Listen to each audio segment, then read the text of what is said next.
শিক্ষক হবেন ম্যানুপুলেটর of the environment. এই কথাটি কে বলেছেন?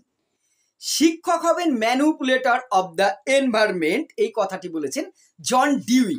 জন ডিউই কি বলেছেন? শিক্ষা শিশুরা তো স্বতঃস্ফূর্তভাবে শিখবে। সেখানে তিনি যেটা বলেছেন, শিক্ষকের কাজ হবে বন্ধুর মতো এবং সহায়কের মতো, সাহায্য করবে। তিনি কি কাজে সাহায্য করবে?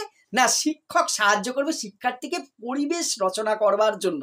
অর্থাৎ শিক্ষার যে এনভায়রনমেন্ট দরকার, যে পরিবেশ দরকার, সেই পরিবেশটা রচনা করা হবে শিক্ষকের কাজ। এবং তিনি স্পেসিফিকভাবে এইখানে বলেছেন যে শিক্ষকের মেইন কাজ কি হবে?